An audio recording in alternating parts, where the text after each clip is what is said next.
We saw this week at the beginning of Shishi, the psukim which describe Moshe's tefillah when Klal Yisrael traveled.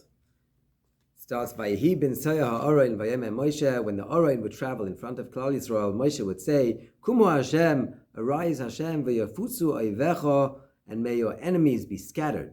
V'yanusu misanecha mipanecha, and let those who hate you flee. And then when Klal Yisrael rested, it says, Shuvu, Moshe Rabbeinu would say, Shuvu Hashem, Hashem, rest, Revavois Alpha Yisrael, among the thousands of Klal Yisrael.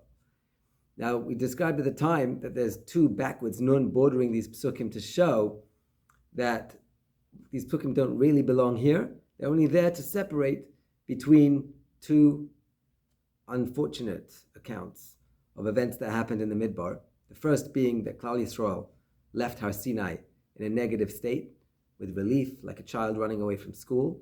And the second being the complaints of the Erev Rav against the Hanaga of Hashem. That's why the Torah put these psukim in here to separate between these two events. The question we have to ask is, how does that work? How does that help? How do these psukim help to separate? Just the fact that there's something else in between? You could say that. Or maybe there's something more. Why these specific psukim, how do they work to mitigate the account of the negativity that was going on in the Midbar?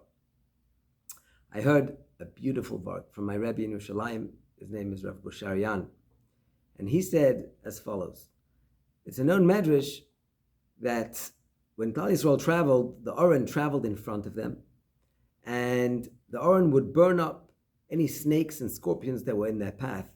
Two beams of fire would come out from the badim, from the sticks of the Oren, and would scorch the earth ahead of them to make the path safe.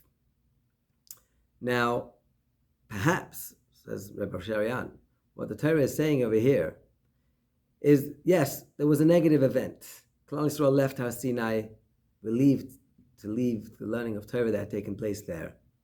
And then there was another negative event after that. But it's not really as bad as it sounds. Because even though Klal Yisrael left Har Sinai in that negative state, the Oren still went ahead of them. And the Oren still scorched the earth and protected them from their enemies. The Oren being the symbol of Torah, and the Oren and the Torah was protecting them. If the Oren and the Torah was still protecting them, even though they left Har Sinai in a negative state, that tells us that when they left Har Sinai with relief, it wasn't because they rejected the Torah chas v'shalom. It wasn't because they were relieved not to have to learn anymore. True, there was some negativity there. There was a certain attitude that perhaps shouldn't have been. But the fact that the Oren was still able to go ahead of them and still burn it up showed that the power of Torah and the love of Torah still burned strongly in Klal Yisrael. That's how it works. We described that they left Har Sinai. They were relieved to leave. But there was still Kumu Hashem v'yafutzu oivecha. The Oren was still ahead of them. It still burnt up their enemies because the love of Torah still burned deep inside of them. Yep, they had a Yetzer Hara. We all drag down sometimes. We're all distracted from what's really important to us. But the point is that it's really important to us. And if it's really important, and the Torah really holds such a place in our heart, then the Torah has the power to protect us, and that's why the Torah puts that in here, to mitigate the chait, to mitigate the negativity of leaving Har Sinai. May we all be zoicha to have that love of Torah and to bring it out in actuality.